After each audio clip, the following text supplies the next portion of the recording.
Kia ora, talofa, namaste, haere mai, and welcome to this week's episode of The Niche Cast. We are from theniche-case.com, a place where you can find lots of Aotearoa sporting yarn and kōrero fresh on our website at the moment.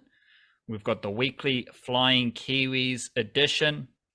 Who's the goalie chap that you've had the highlights of? Zach Jones. Zach Jones. I watched that clip on our Twitter page, and that boy was doing all sorts of saves, like penalty saves with his legs down the middle, diving to one side, like whipping out the big hand to stop a shot. Zach Jones, Flying Kiwis. Is he in the latest edition, or was he just one of your sneaky ones that missed out on the big yarn? No, he was in the latest edition. He was, in fact, he's on the cover photo for the latest edition. I pushed him right up into the forefront after a bit of a heroic performance there.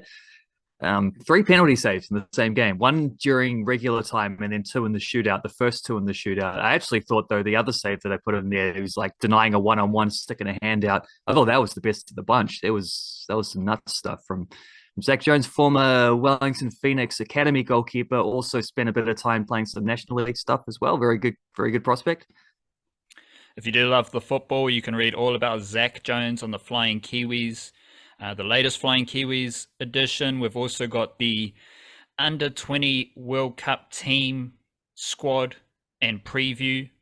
Obviously, that is the New Zealand men's Under-20 team. They are off to a World Cup, and we'll do a lot more kōrero about that on next week's podcast, but you can read about it on our website right now.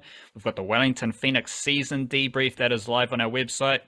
You can read about the Kiwi-NRL debuts for Valence, The House, Te Whare, Keanu Kinney, and I've just published the Aotearoa Warriors diary previewing their game against the Bulldogs. We've also got... I did do a 10 of the best emerging female cricketers from Aotearoa, yet to play for the White Ferns, so if you're interested in that, check that out on the website as well. And you've done a Stephen Adams season recap, which was basically nothing new. Yeah, another update on the absence makes the heart grow fonder beat, I think.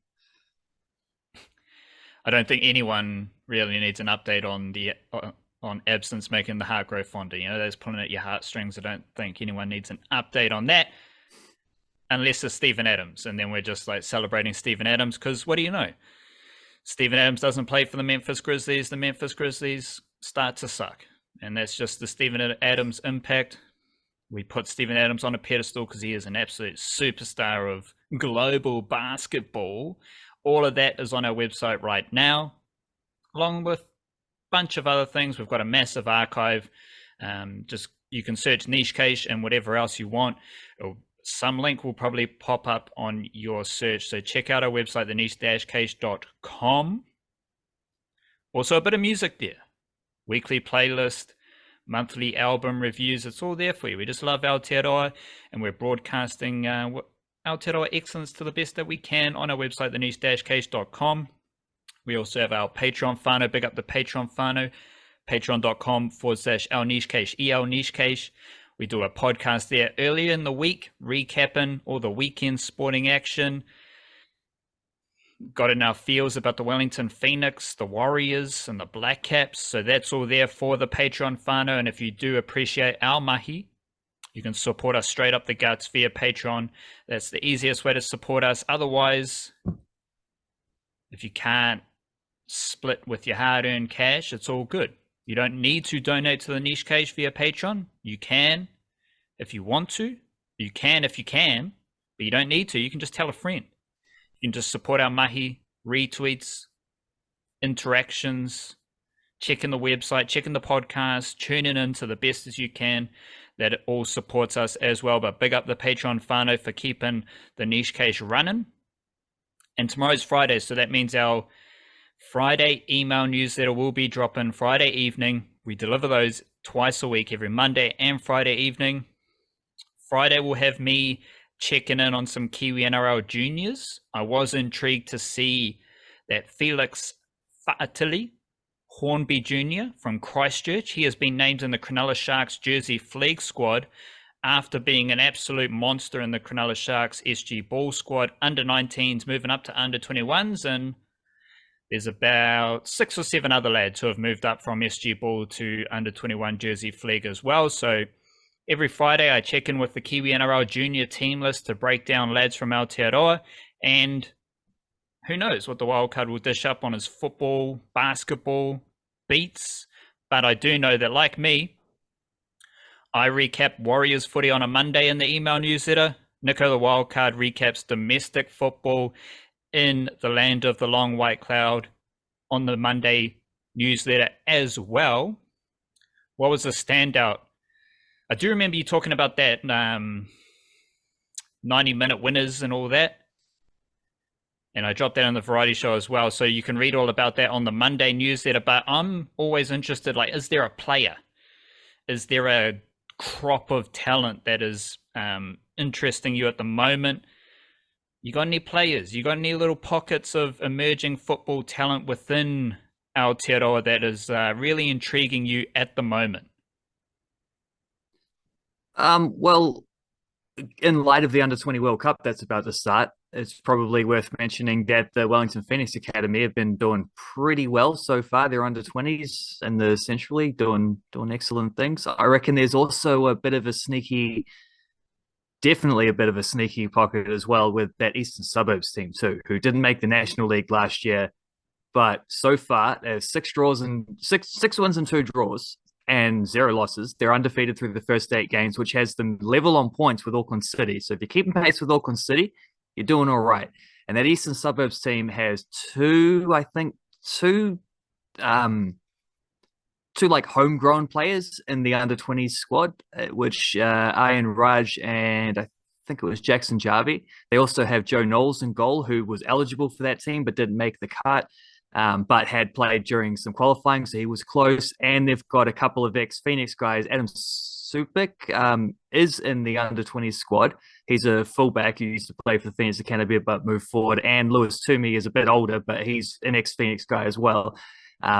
As well as bringing in like Francis De Vries and already having a guy like Calvin Kalua and Tyler Lissette's there. And I think Adam Thomas is back. Like, that's a stacked Eastern Suburbs team who've done some very good work in their recruiting in the off-season, but not just by getting like the best established players, also bringing through some really good prospects through their own pathways and from other pathways that they've scooped them up and given them first team opportunities. So definitely a team to watch so far. They've been superb. The email newsletter comes out via Substack every Monday and Friday, thenichecase.substack.com. And it's probably the easiest way just to get everything Niche Case sent straight to you. So sign up, and then every Monday and Friday, you're getting all the Niche Case delivered right to you. You're getting all the bonus yarns that we write just for the email newsletter. You're also getting all the links to the latest things we publish on our website and all the links to the podcast as well. So just sign up. And then the Niche Case just comes to you via carrier tui. We're going carrier tui. I was going to say Pukeko. Don't know if the Pukekos can fly very far, but we're going tui. Because beautiful tui birds, they do love to soar, unlike the Kiwis.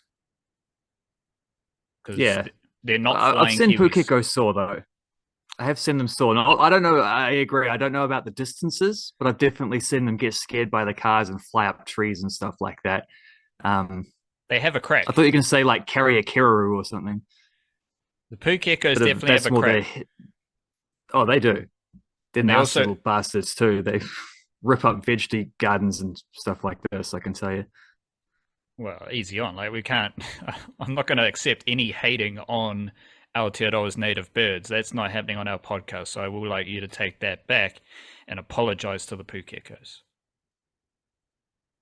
Yeah, okay. Sorry, Pukekos, but so it's a territorial battle between some of these birds sometimes, and they're not the well, they are kind of pretty, aren't they? I was going to say they're not quite the tui or the Kiruru or the fancy ones, but yeah, they got their charms. It's just they're not the best in the old farmlands. Like, bit of sympathy. They can't fly very far. They're not getting the niche cage carrier job. So respect to them for just out here battling, running it straight on the ground, and really trying to fly. So shout out to them. Shout out to the actual flying Kiwis of the footballing variety, and shout out to anyone listening to us here right now. You got some mindfulness there, mate. That I do, from Mr. Gautama Buddha himself, who said, "Let us rise up and be thankful. For if we didn't learn a lot today, at least we learned a little. And if we didn't learn a little, at least we didn't get sick. And if we got sick, at least we didn't die. So let us all be thankful." As noted earlier in the week, the niche cage are big deployers of gratitude, and that's just an easy dose of gratitude to start our Niche Cast podcast. I would like to share a more positive flavor with regards to Blackcaps ODI cricket, because we talk a lot about the Blackcaps in our Patreon podcast, and we built out like some Blackcaps ODI first 11 stuff on the back of their series defeat to Pakistan. And I am very much a realist. I don't want anyone to think that Trent Boult, Kane Williamson, or Kyle Jamieson will be playing in this ODI World Cup. I'm training myself to prepare as if they won't be playing, and I think the Blackcaps have a good ODI team without any of those three players, and that's just how I'm choosing to prepare for this World Cup. However, I want to be a bit more positive. Funny that. I want to try and ponder a best case scenario where we do have some Trent Boult, Kyle Jamieson, and Kane Williamson, or at least like just allowing ourselves to think a bit more positively about the availability of those three players. My first question to kind of set that up is rank those three players on likeliness that they will be playing at this World Cup. Well, that's interesting, because that's actually what I was just running through in my head while you were listing them. I would go Trent Boult. I think, honestly, is close to a guarantee to be there. I think they've kind of hinted all along, unofficially, that and through what like journalists have said who have the close team connections, that they're going to pick him for the World Cup, but probably nothing else. But that means they're going to pick him for the World Cup. And then you had old mate departing CEO, actually, David White, I think, said so in a radio interview yesterday, pretty much confirmed that, yes, if he's available, he'll go to the World Cup. So I think Boult is definitely the most likely. Jamieson is in the middle because he's suffering from a lot of injuries, but might just recover from those injuries in time to at least have a pocket of fitness around that World Cup, because that's obviously what he's going to be targeting.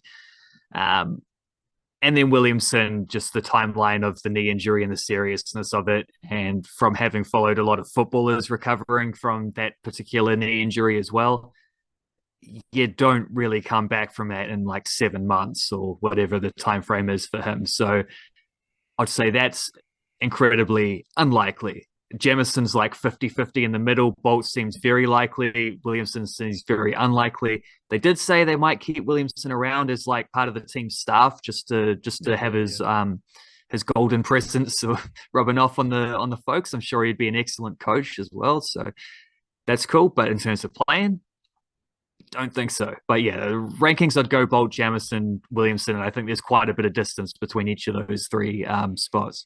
That was how I ranked them as well. Part of my, like, I've been looking at a lot of like Blackcap stats over the past few years to help frame some of this World Cup kind of ODI cricket, and especially coming into the series, like who are the best players for the Blackcaps in ODI cricket since 2022, 2021, whatever.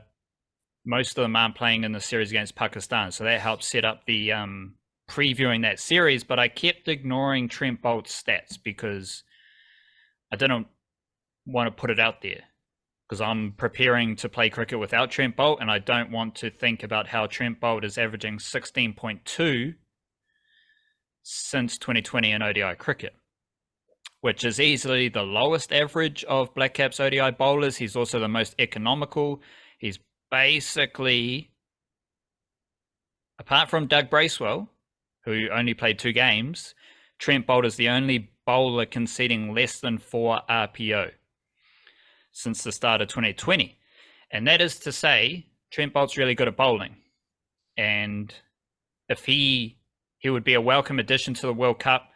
To me, it just makes so much sense.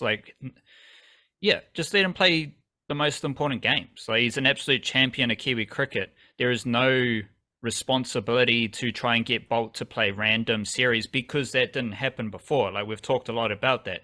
Trent Boult would miss random ODI series. He'd miss random T20 series for a long time. He picked his spots prior to opting out of the contract.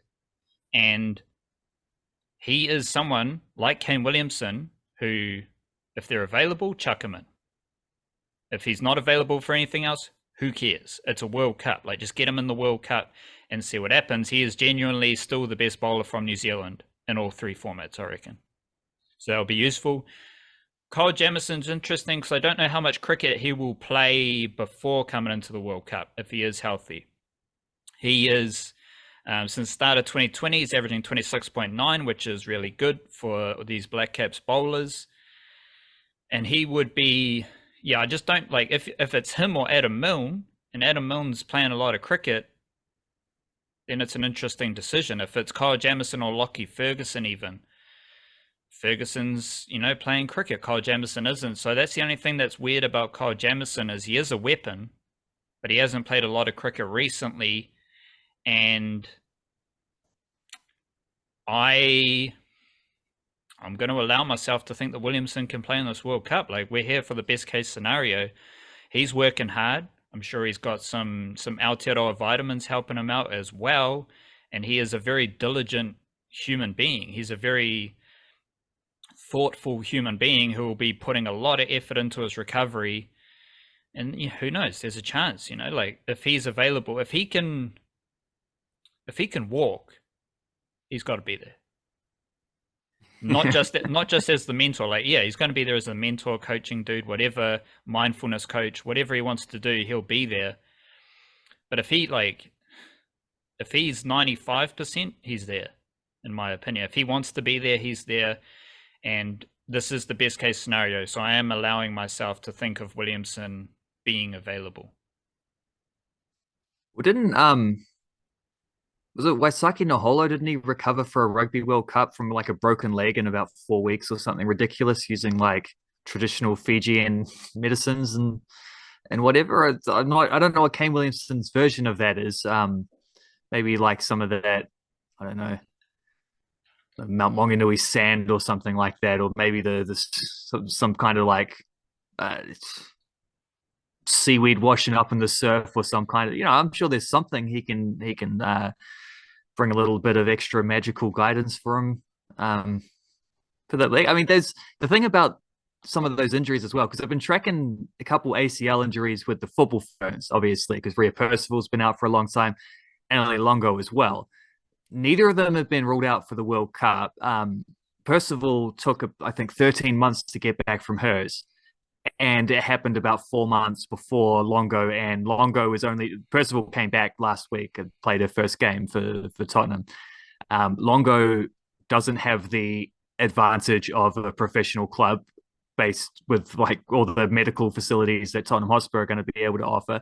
So she's kind of doing it on her own. And she had 4 months less. And based on the timeline of when Percival returned, well, there's less than 4 months to the World Cup, so that makes it harder. But then finding out more about Percival's injury from some stuff that she said when she returned, sounds like hers was worse, because it wasn't just an ACL tear, it was also a meniscus tear. So it was both at the same time. And her doctor told her it was one of the worst ACL tears he's seen, which is weird because it was quite an innocuous one when it happened, but that just shows knees are weird things. But it could be the case that we don't know, so we can't say one way or another, but it could be the case that maybe Williamson's ACL is on the lesser severity scale. We don't have a clue, so it's one outcome's as likely as the other. And then maybe that time frame, if you get a little bit lucky with it, it's not impossible. We can't rule them out at this stage. The funky thing there is, I think Trent Boult is fit and available, he's first 11. undoubtedly. Not only first 11, he's the best bowler, as you say. Williamson is fit and available. He's the best batter, and he's captaining the ODI team. If Jamieson's fit and available, there's still a conversation to be had, though, because it's not a guarantee that he's first 11. He's probably still in the squad, but I mean, Adam Milne's done all right lately. I don't think enough to make it undeniable, but he's done enough to make it a conversation. And you're also considering guys like Lockie Ferguson and Matt Henry's a first 11 bowler. He's been excellent for them in recent times. You got some frisky things considering as well. It's in India, so you want probably that extra spin option. So Sodhi's definitely going to be there as well as Santner, if not both in the first 11. Even if Jamieson is fit and healthy, there's no guarantee he makes it, which is where he differs from the others, because he was a little bit shaky in the old form more recently when he had played, obviously sandwiched between injuries there. And then the other factor, as you say, I checked the timing of it. World Cup starts in early October, so he's obviously not going to be able to get Plunkett Shield stuff in there before then. That's also a factor if he's not going to be able to play much cricket outside of like if you pick him, you can get him in some Blackcaps warm-ups, but you've got to pick him first. You've got to be confident that he can do the job. That's frisky. Like that's not a lot of even if he is fit, that's not a lot of time to get match tuned like with your preparation. So he's a funky case because he might well be fit and available, but he also might just not be selected. Yeah, there's not much of a ramp up for old Jamieson. No. To prepare for a World Cup. And it will be interesting to see, like, he might have some sort of T20 gig in England or something like that. I'm not sure. But yeah, we'll see how we go with the Black Caps moving forward. Let's wiggle into NBL, where we have an undefeated Otago Nuggets team. And we've been tracking the NBL all season. Every team has now played 6 games, and we have a top 4 over Otago, Canterbury, Auckland, Manawatu. Otago, Canterbury, and Auckland have been top 4 for most of the season. Manawatu they feel more like a recent addition to the top 4. They are fresh off a win over the Hawke's Bay Hawks, and we might touch on the demise of the Hawks as well, but I just want to focus on the Otago Nuggets because they are undefeated. They're 6-0. They are the only undefeated team in the NBL.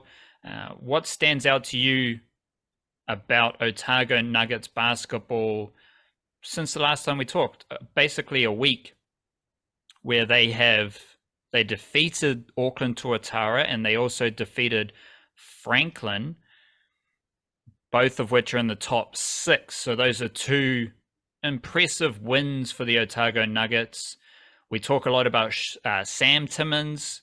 Is he just continuing his dominance for Otago Nuggets? Like, what has stood out for you about Otago Nuggets basketball over the last week with their 2 wins? Well, first off, we should shout out the Southland Sharks as well because we mentioned the top 4. Manawatu 3-3 record with a +2 points differential. Southland Sharks 3-3 record with a +1 differential. So they're only 1 point. Like one bucket would have put them ahead of them, I assume. Assuming that Tribe's gone by the same splits as the official league does. Franklin are also on 3-3, so you got 4 teams on 3-3 behind Otago 6-0, Canterbury 5-1. They're clearly the 2 standout teams so far. Otago Nuggets, what we said about them last week was like, yeah, they're 4-0. They're doing good. They're winning games. They're looking pretty sharp. But perhaps the schedule has been a little bit fortunate. Like perhaps they've just played some of the weaker teams at the right time and had home games and other games. And maybe they hadn't quite reached the point where it was like their toughest tests were yet to come, basically. And I think they had a pretty tough test this week. Like I think they were away to the Tuatara, weren't they? They were, and they were also away to Franklin. So hanging out in Auckland recently. And they won both those games. And I would say that's a pretty good statement of intent from the Otago Nuggets. And yeah, Sam Timmins is pretty good.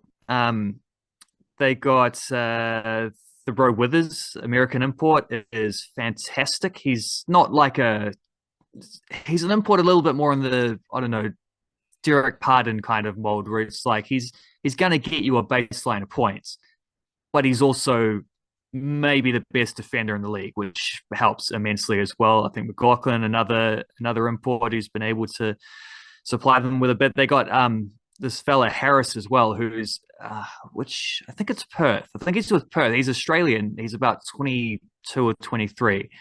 And he's, a bit of a prospect Aussie baller who's been brought over, not necessarily the standard idea for an import. So it's kind of interesting how they came across on him. And he's been really good. He's knocking down 3-pointers for them and some of those clutch shots as well. So he's helping them immensely. And then, like Sam Timmins just doing his job, getting heaps of rebounds, shipping them with he had 18, 13, and 5 assists as well in the most recent, the win over Franklin. So Timmins is doing real good. But I think with the Otago Nuggets, like, none of those guys are standout. Like, none of those guys are top of the table in scoring or like shooting percentages or things like this. Harris is a little bit up there in some of the scoring, but even looking at some of the team stats, Otago Nuggets are mid-table in most categories on the stat thing, except for one. That one is average points against, where there are, 10 teams in the league? 9 of those teams through 6 games. So not everyone's played everyone, but we are getting around to the point where there's starting to be a better reflection of what these stats mean, better sample size. 9 of those teams are averaging between 84 and 96 points allowed against them per game. Otago Nuggets are at 76.3.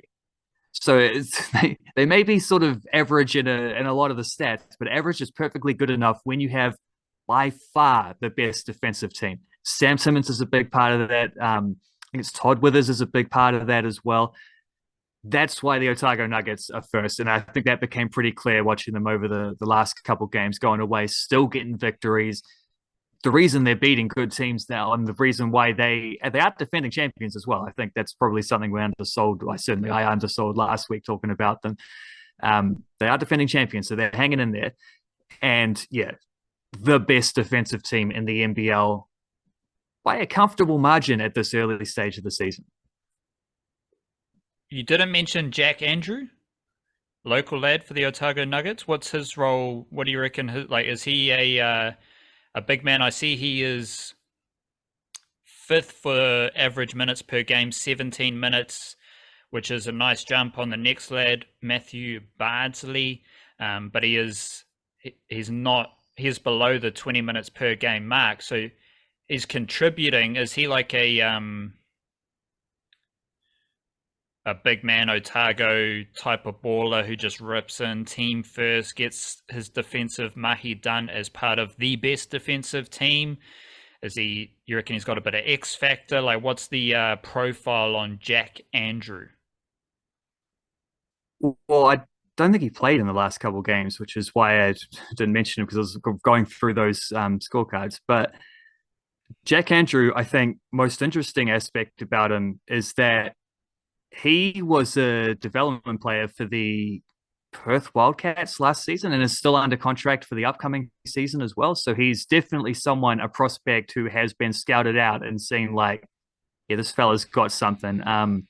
21-year-old center, 6'10", according to Real GM. I don't think he's sick because he's obviously, playing backup. Sam Timmins is the starter there, so he's not playing necessarily huge stuff that I've seen, but I think it's a little bit of like you said he was up there in minutes though, so he must have. Sam Timmins might have missed. I can't remember if the feeling he might have missed a game or two at the start. I'm not sure, but suffice to say that anyone who's getting on similar to the Breakers last year, I think anyone who's getting on the court for Otago under Brett Matahare's coaching is going to have to be doing their job defensively. So I think from the young fellas through to the imports, it's the same expectation, and that's why they're very, very good at that stuff. I see some similarities between him and your mate Walter Brown. They were like low-key Kiwis who have got like Yeah. development type of gigs in the NBL, both playing for South Island teams. To me, it also represents the strength of Aotearoa basketball when you've got lads like that contributing to winning NBL teams who are also getting contracts in the NBL. Mad respect to you. You did highlight the difference in the 4 teams who have 3-3 records. You did thread the needle through their for and against. To me, you're either 4th or you're 5th, and that's just how it is. I just deal on facts. I don't, screw all the nuance. Point being there more that those Yeah, things will change a lot. The Yeah, shuffling will it's all, change it's, with each week. I'm not ripping into you. I'm just highlighting my lack of nuance, But the Manawatu Jets, they have kind of risen up the ranks, and you were talking pre-show about them and the difference between them and the Hawke's Bay Hawks. Hawke's Bay Hawks have lost a bunch of games, and they have dipped outside the top 4. I was celebrating the Hawks basketball early in the season. Now they are down to 7th. Fair enough, they are 2-4, so they're not in that 3-3 bracket, so they obviously suck. But what's your notable difference between the Manawatu Jets, who have risen upwards, and the Hawke's Bay Hawks, who have dipped down the ladder a wee bit? Well, they would have been 3-3 if they'd beaten the Jets when they played most recently, and quite a funky game, because I think the Hawks started real sharp, got out to a big lead in the first quarter. Then the Jets just mowed them down through the middle 2, took a big lead themselves going into the final quarter, which is normally when the Hawks collapse, has been the fourth quarter more recently. But here they had a big fourth quarter comeback. It just wasn't quite enough. The big difference from watching that game is quite a simple one, I think, between those two teams, because the Hawks won their first 2 and have lost 4 in a row since then. The Jets, I think, lost their first 2 and are 3-1 since then. The Jets have good imports. They got Mustafa Heron. They got, who's the other fella that was scoring points for them? Heron got like 30 odd against the Hawks in that game. I think they got Pippen.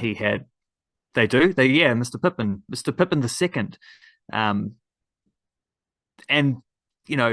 compare that to the Hawks, who have a really exciting, funky, all Kiwi starting lineup of Kenny, Ngatai, Rusbatch, Hunt, and Harris. 2 things you're missing there. You don't have a star import, and most of the best teams are sort of built upon the import caliber of the guys they're able to bring in. You also don't really have a legitimate big man. Jordan Hunt is good, but he's a bit more on that power forward to center crossover, as opposed to being like, look at the 2 top teams in the league.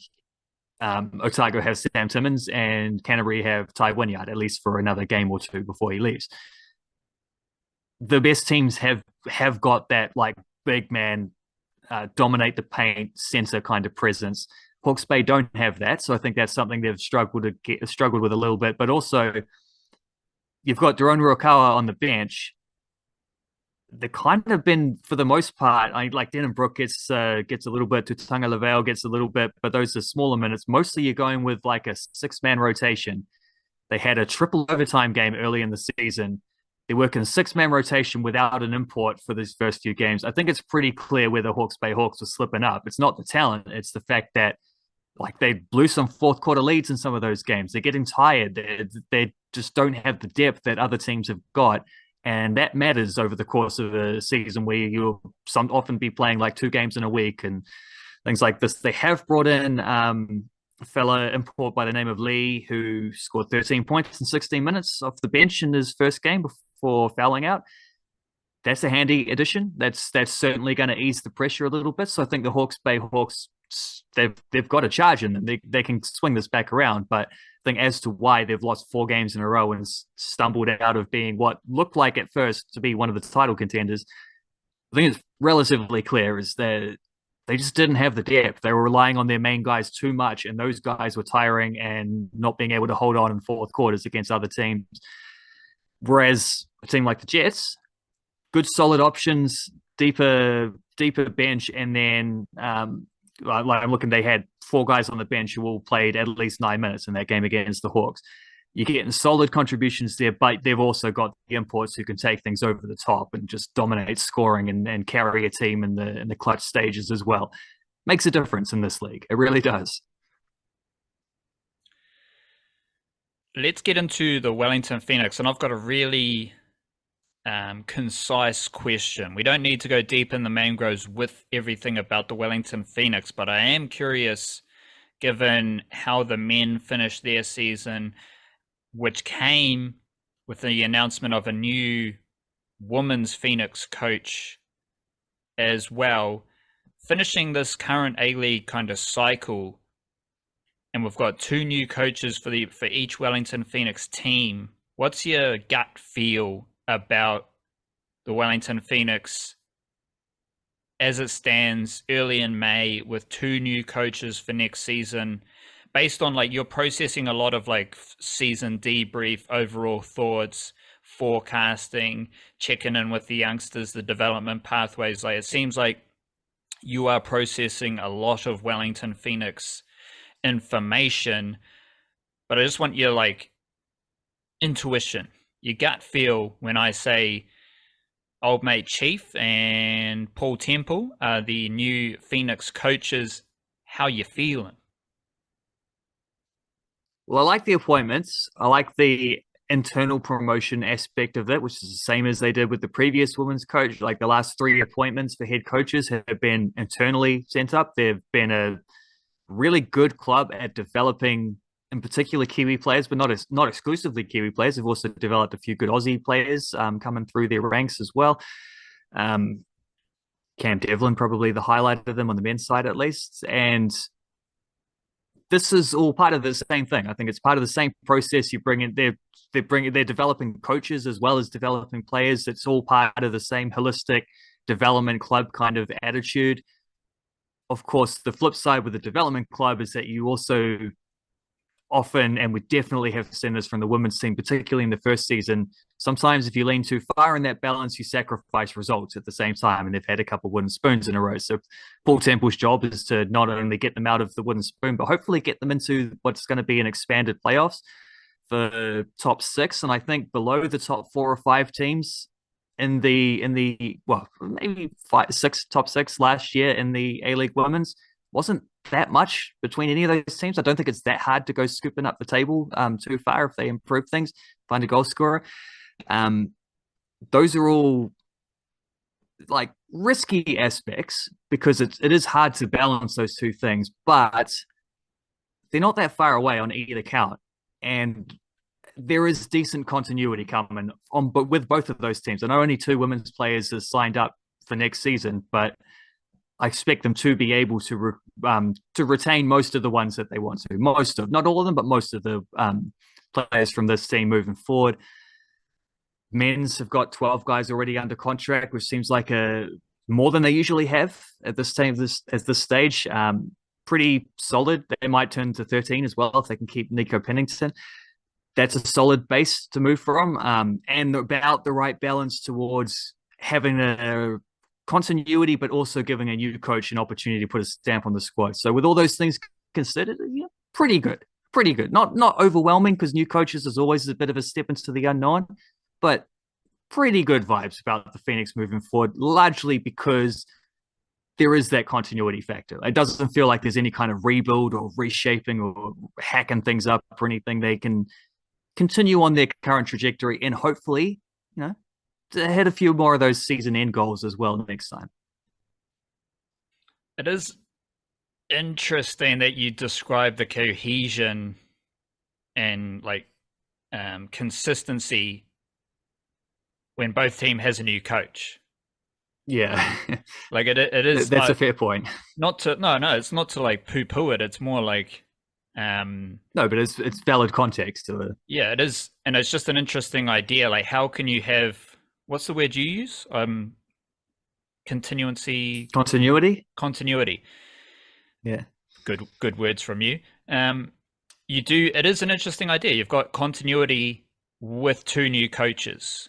Like, do you have any more kind of just like cut through to help us understand that idea? Well, I mean, Giancarlo Italiano has been promoted from an assistant to the head coach, right? So you don't necessarily have to shake up the regime to do that. You're getting a different voice at the top, and it is going to change something, certainly. But also, as far as as far as those things go, like that's as little of a shake-up as you can get with changing a head coach. Is just promote the assistant, and he'll keep the things he likes from what they were already doing, and he'll change the things he doesn't like. That's sweet. That's what a coach will do, but it's not going to be like a revolution or anything from a completely drastic new voice in charge. With Paul Temple, he is or has been. I assume he's not anymore. They'll have to replace him. But was the I don't know what the official title is, but effectively the director of football for the academy. So he used to coach the under-20s men's team. Then he moved into this academy gig. He's been involved with New Zealand football youth teams in the past on the men's and the women's side of things.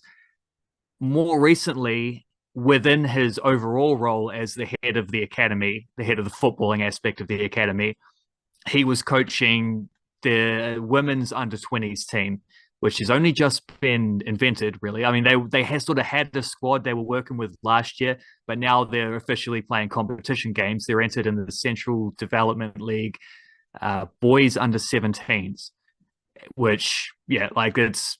So the women's under-20s playing in the boys under-17s league. I will say a few of those under-20s women as well are also playing for the under-17s women in an under-15 boys league. So it's not even that much of an age difference. A lot of them are just the same age as the boys they're playing against. So they did lose their first couple games. They had a win on the weekend, though. They scored a couple goals. Big result for them, because that's obviously something that's going to take some time. They've never played before as a team officially. That's something that's going to take some time. But Paul Temple was coaching them. Paul Temple coached them to a victory there. I think they beat Stopout's team.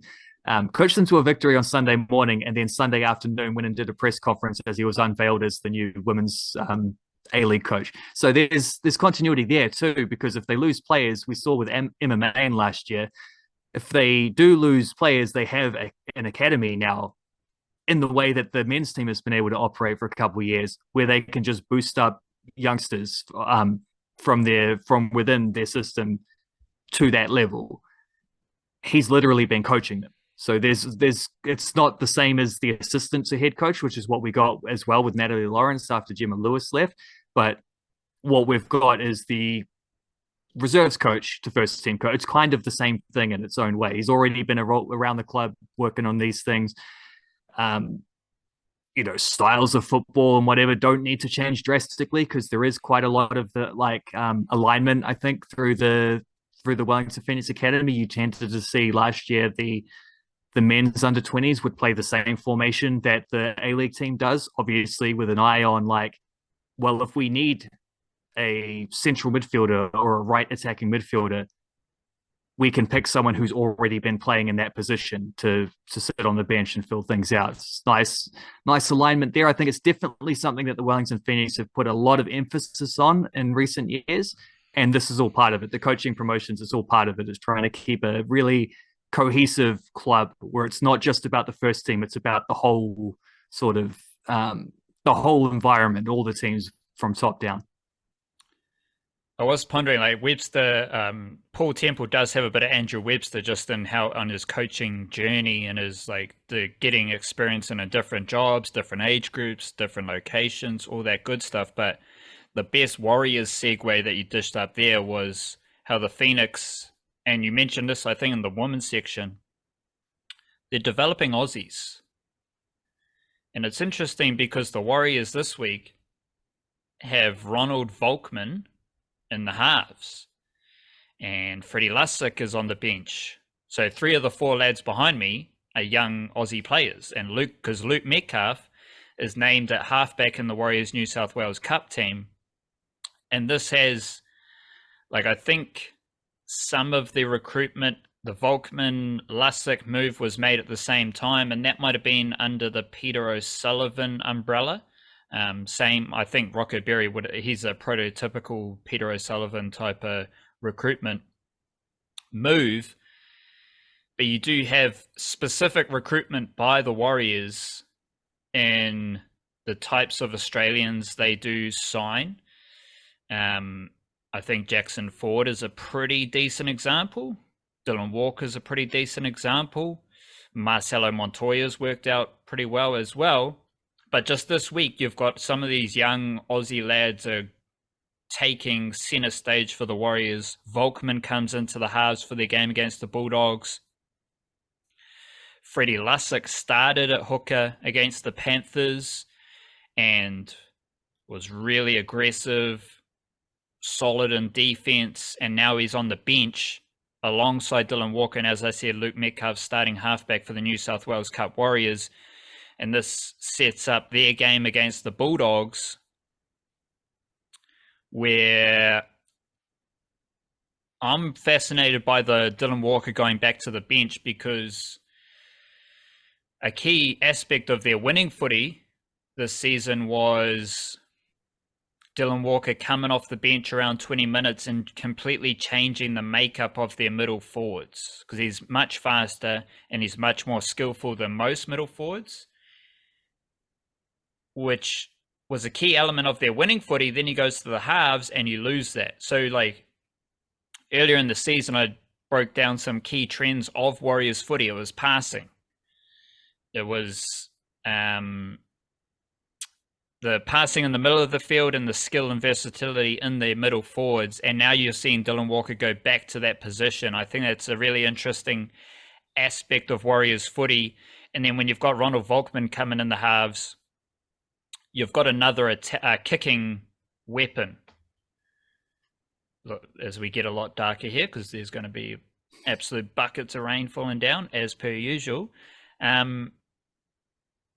And Ronald Volkman, like, he averages a lot of kicking meters. Like, he does all the kicking in New South Wales Cup. Dylan Walker, he might average like 14 kicking meters. He doesn't kick. So now suddenly you've got Sean Johnson and, there we go. You got Sean Johnson and Ronald Volkman. Sun's back out. Offering a kicking threat, and that's going to be interesting against the Bulldogs. One thing about Ronald Volkman that I did see when he played for New South Wales Cup against the Roosters, his kicking game was pretty similar to Sam Walker's, and Sam Walker has a very quirky kicking game where, like attacking kicks, the kick might go through a knee high, so it's not a grubber. It's like going through knee high and then it dribbles into the end goal. And Volkman was doing those type of kicks as well. Sean Johnson, his kicking style is more the bendy grubber, which is like elite kicking if you can make your grubbers bend either way. Like think about a football free kick. Are you curling it into this corner? Or are you curling it into that corner? Are you curling it left? Are you curling it right? Are you making it dip? Well, we see with the bombs from Matt Burden, who they'll play this week, you know, and Nathan Cleary, they've got the weapons as far as the bombs go. Sean Johnson and Cleary especially, maybe Mitchell Moses, they've got the grubbers that can curl. Like you're in front of the post, you're 10 meters out, you get one of the curling grubbers that attacks the try line but then curls like parallel with the dead ball line. And so I just think maybe having some variety in their kicking options will help the Warriors attack. But I think more importantly, having Dylan Walker come off the bench passing with Tohu Harris, because they're both going to have more than 15 passes, I reckon, against the Bulldogs, which for middle forwards is a lot. And this is just Rocco Berry's coming in at center. What does he do? He offloads. And it's just like there's just a little bit more skill in this Warriors team than previous teams. Like if you got Marcelo Montoya at center, fantastic runner, but he's not going to offload like Rocco Berry. And it's just seems to be a lot more skill in this specific Warriors team for their game against the Bulldogs. Do you think that because it's obviously something they've done deliberately, because you don't just randomly make a bunch of changes to your starting team, like getting Dylan Walker back to the bench and bringing in another like sort of trademark half, the Rocco Berry thing you mentioned. Do you think this is a specific reaction to the last 3 weeks and the 3 tough losses that they've had, or do you think it's just sort of like the natural evolution over a season of a team?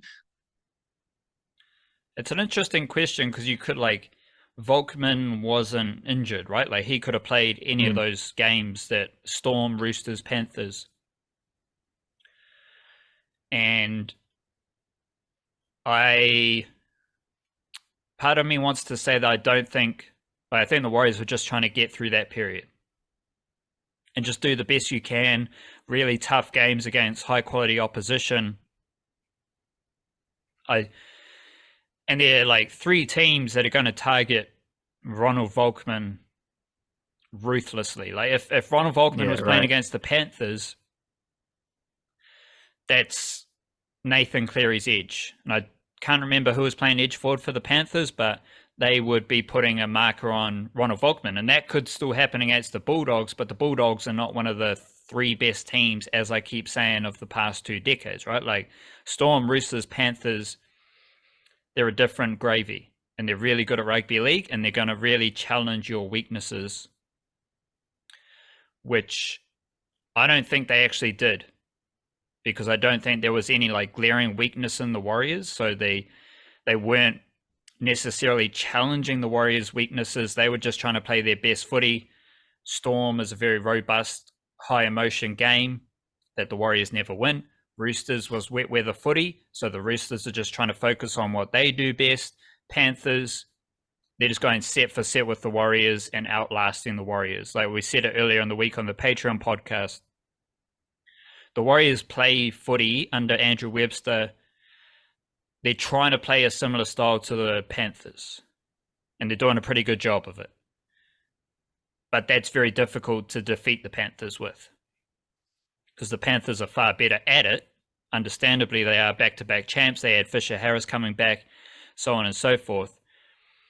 And so I do wonder if they could have brought Ronald Volkman in for one of those 3 games, but this just seems like a much better spot for him to play in. And I think there has been, like, we also talked on the Patreon podcast about the lack of speed for the Warriors. So just some of those elements that you didn't necessarily see against the weaker teams, you're seeing it stand out against the better teams. Like you can defeat, don't want to disrespect any team, but you can defeat the lower level NRL teams with just Sean Johnson kicking. It's going to be very difficult to defeat good teams with one kicking option. And I think that's what was evident. Like there wasn't a lot of X factor in that Warriors team that defeated the Panthers, for example. And none of this is negative, because so many injuries, suspension, adversity, you got sin bins, you got, players in their second game and Sifakula. It was just all hands on deck to get the job done. And if you are playing Dylan Walker, he's a solid defender. There is a wrinkle to having Dylan Walker in the halves that could help the Warriors. But in those games, you did see like a little bit of a lack of X factor, lack of speed, lack of funk, generally. A lot of like shifting out to the edges, but there's no overlap. Whereas we saw against the Bulldogs, we've seen against the Sharks. And this is where the passing middles comes in. If you can pass through your middle forwards, you're opening up space wider.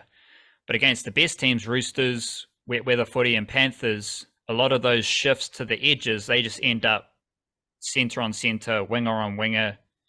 And those teams are going to be good enough to just make their tackles, because the Panthers don't miss many tackles, and so on and so forth. I just think this is a good opportunity for the Warriors to just settle back into their groove of what they want to do with players available against the Bulldogs team that is definitely going to challenge the Warriors. Like those last 3 weeks of tough footy, they mean very little if the Warriors don't defeat the Bulldogs. So it's like the most important game. How about this for a little mind bender? The most important game of the last 3 games is this game. It's the 4th game. Because it's the Bulldogs, because it's a game that to be honest, the Warriors can definitely win, even though it's over in Australia. And it's just a better opportunity for them to do what they want to do with everything I've laid out. Yeah, that's a really interesting kind of dynamic in this season, isn't it? Like it's kind of I won't say a pivotal moment, but it is a really interesting one, because they had the really good start. and they basically laid out the blueprint of what they're trying to do under the new coach. It's like the ability to go set for set and outlast other teams, and then they got some. That's some great results from it. There was some wins where it was like they did just enough. There was the big comeback win against, I think it was Cronulla, wasn't it? There was, I think, a win away in North Queensland, I believe. Like there was Yeah, Cowboys and Bulldogs were quite good wins. Yeah, and like there's a I don't know, like there was certainly a bit of the momentum of hype from that was definitely growing. And then you come into this aspect of the season, this little like month period where you're playing. Um, it's the way you laid it out is like, here are the three dominant teams of the last couple decades. Like, yeah, that's trouble. That's difficult. You're going to have some. It's going to be a nice test of them, but also that happened at a time when like injuries are riddling through the team, and you're not being able to put your best foot forward against these teams. So obviously, and then the weather was obviously a factor that suited the Roosters in that game a lot more than it suited the Warriors, and therefore, without even having to mention refereeing stuff because there's no need. Like the fact is, they came to a difficult point of the season and they lost those three games, but because of how well they started, it doesn't majorly matter as long as you sort of like learn the lessons, I suppose. I don't know. Like I think what everyone else probably should have learned from those games, rather than getting caught up in the do referees have unconscious bias debates, which I still don't even understand what that's supposed to mean. But I think what the main lesson people should have taken from that is that the Warriors are not the finished product. And they've, as much as they showed some really nice stuff in the first 2 months of the season or whatever, I think we got a little bit of a reality check that from them playing against the best teams, it's like, oh yeah, well, of course, there's still a lot of way to go. Like, of course, this is very early in a new coach's tenure. Like, we don't, there was no need to get carried away. How they respond from that against the Bulldogs is going to be really interesting because it's a game that they should win. And it's a game that if they have the resilience that they touted from their team in the first few weeks, which was not undeserved either, it was there for all to see. They retain that and they will win against the Bulldogs, I'm pretty sure, particularly because you've got a couple of those key players back. And from what you're saying about just maybe a few adjustments, getting a little bit more of that X factor into the team, but how they actually whether they do that or not is where the fun comes in. Is there stuff from those three games that you think will put them in a better place to beat the Bulldogs than what they would have got, like, for example, the previous time they played the Bulldogs? Like, I guess there's already the aspect of what some of the team changes that we've already talked about, but is there other stuff like stylistically or tactically where it's like what we saw against those three top teams, lesson learned, okay, now we need to apply a little bit more of this in the game against the Bulldogs to be in a better position, to be a better team, kind of thing? Are there elements like that you've noticed? Or I think just the adversity is incredibly useful, and just like everything I said on the variety show where you've got like Wade Egan defending at center and just it's all hands on deck to try and win a footy game. Those performances are definitely going to reap rewards in the future, whether that's this week or further down. One thing that did stand out was like the effort of Shaun Johnson, but it's an interesting one because earlier in the season, what did I keep saying about Shaun Johnson? It's everything else around Shaun Johnson.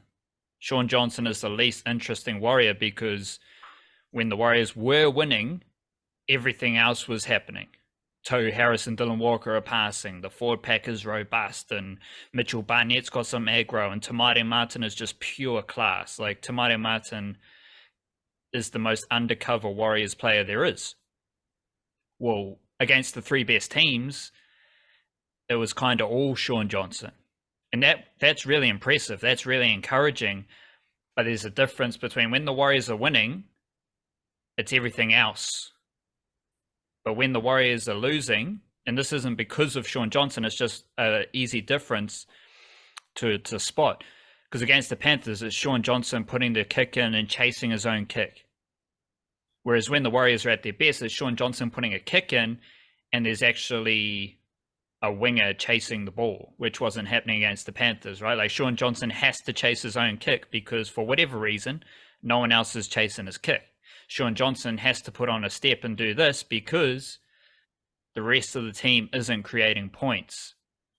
But the thing from those 3 games that we did see was Sean Johnson wants to do that stuff. He can do that stuff, and that will be very useful in the future when he is playing consistently alongside Te Maire Martin and there is a very physically aggressive team. Like if you're whacking blokes, what did we say against the Sharks? Like the Warriors won the grind because Sean Johnson's kicking game kept pinning the Sharks down the other end of the field, but that doesn't matter if you're not dominating those tackles.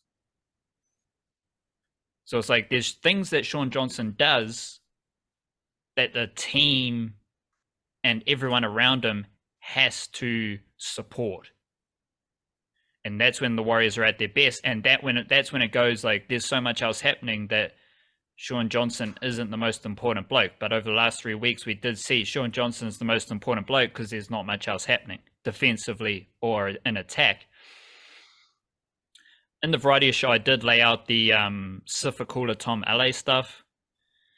That's going to be incredibly useful. Like Sifakula is playing his second game of NRL footy. This is a hot take. I reckon Sifakula will finish the season as a better edge forward than Josh Curran. I'm fairly confident of that. He's more aggressive. He's more robust. Sure, he lacks a bit of the funk, a bit of the razzle-dazzle that does seem to catch a lot of people's attention to Josh Curran. I think Sifakula monsters blokes, and he's already doing it in his second game. Josh Curran never monsters anyone, and I think Sifakula will finish the season as a better edge forward than Josh Curran, but at the moment, he's just playing through the middle. Against the Panthers, we saw Sifakula and Tomale play on the edges, but in a best case scenario, they are the impact forwards through the middle. Whether it's them playing tough footy against Fisher Harris and Moses Leota and that Roosters forward pack, like Sifakula made his debut against one of the most like just solid teams of 13 rugby league players I've ever seen. Because when I was talking about that Roosters thing, it's like, I don't know if I did a great job explaining it because it's like Angus Crichton, Joey Manu, Joseph Suali'i. That's your edge defense. There's no one like under 190 centimeters there. And that was the whole Roosters team. I think the Roosters might have loaded up on that game and then got smoked by the Cowboys, but that's the type of team Sifakula made his debut against. And that's going to be highly beneficial moving forward, let alone Tom Ale, who just like continues to impress. And I'm going to say it, like the Bulldogs bench is Carl Olawapu, Randwick Jr. from Wellington. Shout out to him. He'll probably play in the halves. You've got Hayes Perham, Raymond Faitala Mariner. How about this? The Bulldogs team, Hayes Perham's from Rotorua, Raymond Faitala Mariners from Auckland, Otahuhu Jr., Carl Olawapu's from Wellington. So you got Auckland, Rotorua, Wellington. That's the Kiwi-NRL vibe right there in the Bulldogs team. But my point is the Bulldogs bench, you got Olawapu, Jaden Okunboa, who was a winger, now he's a forward, Franklin Pele, and Harrison Edwards. I think the Warriors bench could be better than that bench, and I think Sifakula and Tom Ale might be better than any of those Bulldogs forwards. Even Franklin Pele, who's like a underground hero for NRL people. Again, I don't say it lightly. I think Sifakula can be a better edge forward than Josh Curran. I think Sifakula and Tom Ale will be better than any of those Bulldogs forwards. And like even the Freddie Lussick thing, he started against the Panthers, real rugged footy. Well, that's going to be beneficial down the track because Freddie Lussick might need to start and play 80 minutes in a finals game or a must-win game later on in the season. Warriors fans know they've got Egan and Lussick. Just two solid dummy halves who aren't liabilities in the defense or anything like that. So I think, yeah, long-winded answer, there's lots to gain from those performances. But I think the best thing to gain from those performances is that they just competed in all three games. And that's the thread of mana, the thread of intensity and vigor. That's evident in the stats. They are first for completions in the NRL. I actually think the Bulldogs are last.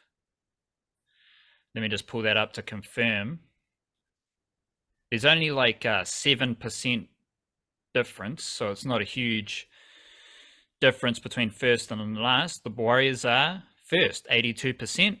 The Bulldogs are last. They are one of 4 teams on 75%. So the completions, again, they match the eye test of this team just competes. They competed against the Storm. They competed against the Roosters. They competed against the Panthers. And the baseline for being a good sports team is, do you compete every game?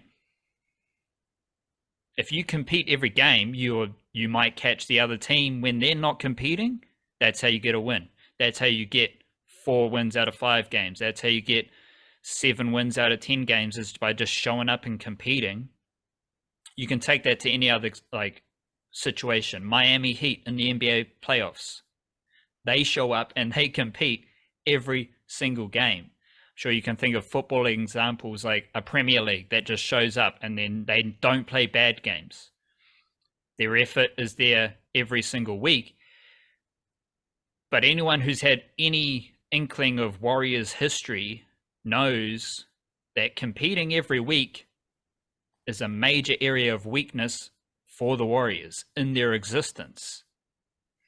And this Warriors team, I'm yet to see a game where they don't compete. And they competed in all 3 of those losses. And we've consistently talked about how the threat of mana and competition has been in every game this season. And if you can do that against the best teams, this is the weird thing, like Storm, Roosters, Panthers, I don't think you can say they are the best teams in the NRL right now, because you've got a team like the Broncos or Rabbitohs. But again, over the last 2 decades, they are the winners. They are the best teams.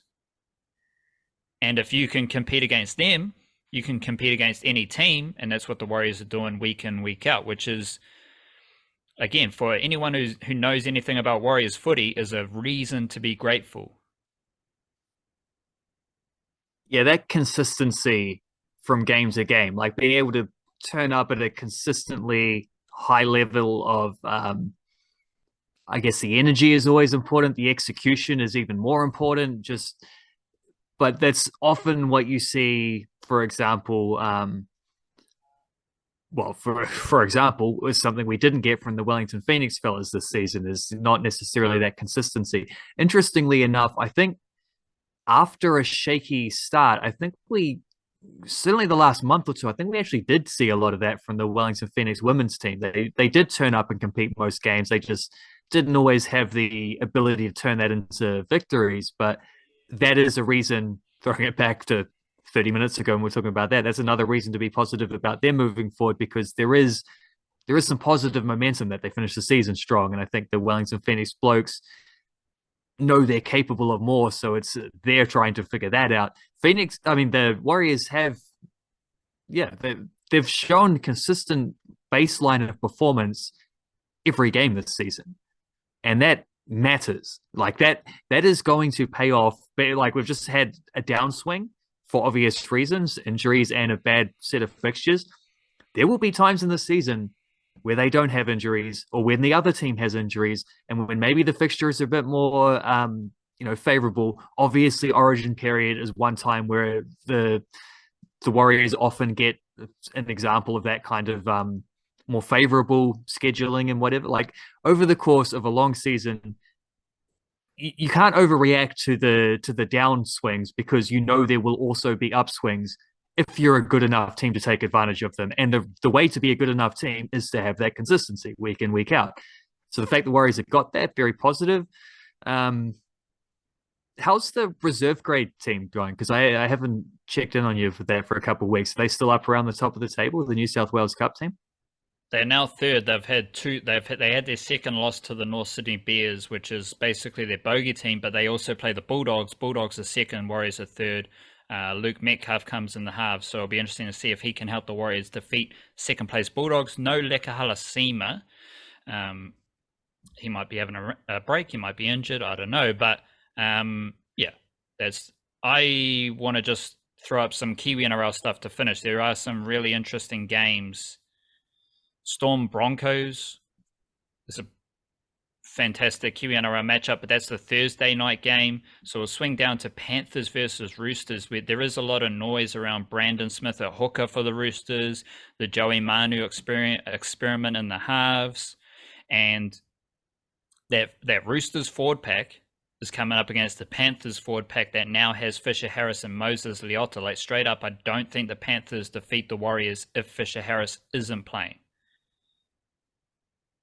If there's no Moses Leota and there's no Fisher Harris, I don't think the Panthers win that game anyway. But Leota he's up there with one of my favorite Kiwi-NRL players, and that's a fresh wrinkle because he wasn't going to play for Aotearoa. Like, he was going to play for New South Wales. That fell through, so now he's an Aotearoa Kiwis player. Haere mai, welcome in. You are one of my favorite players. Like, his physicality is just absolutely immense, and you combine it with Fisher Harris and the Roosters. Yeah, just that. For the sake of those Kiwi-NRL Roosters, I just want to see them playing good footy. I don't necessarily want them to defeat the Panthers, though, but I do want to see, like, Brandon Smith just play good footy, Joey Manu showcase his abilities, and I want to see them shining as opposed to being beacons of why are the Roosters struggling. The other game that I'm really interested in is the Dragons versus Cowboys. Just joking. Canberra Raiders versus Parramatta Eels. Like, Matthew Tomoko might be one of the best centers in the NRL, just straight up. Like, his tackle busting, his running, he's really solid defensively. He'll play center for the Aotearoa Kiwis ASAP. Joey Manu's doing his thing. Seb Chris is shining at fullback. And when I did the Aotearoa Kiwis, like, tier breakdown positional thing, Jordan Rapana, I think he needs to be in a top 17 for the Aotearoa Kiwis, whether it's on the wing. Jermaine Sako kicks goals. Ronaldo Mulatalo is one of my favorite players as well. So I don't know if Jordan Rapana is one of the best wingers. He might be, but I'd happily have him as a bench utility for a test match. Like, that would be immense. And they're playing the Eels. No Mitchell Moses for the Eels, so that means lots of Dylan Brown. We know he's a much better number 6 than Kalen Ponga, one of the best halves in the NRL. Woodham McGregor starting. And you do have Makahisi Makatoa on the bench as well. So Raiders versus Eels will be a fantastic Kiwi NRL matchup. Keanu Kinney hasn't been named in the 17 for the Titans. That's because that bench spot has gone back to Cruz Leeming, who was the dummy half who Keanu Kinney played dummy half ahead of.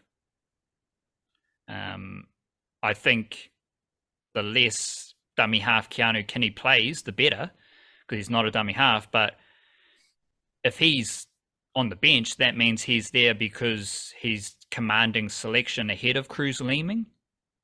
But I don't think that's going to happen right now. He'll just kind of be drip fed into the NRL. But talked about Keanu Kinney in the variety show. Fantastic prospect from Northcote. And you've also got a struggling Sharks team that doesn't have Braden Hamlin-Uele.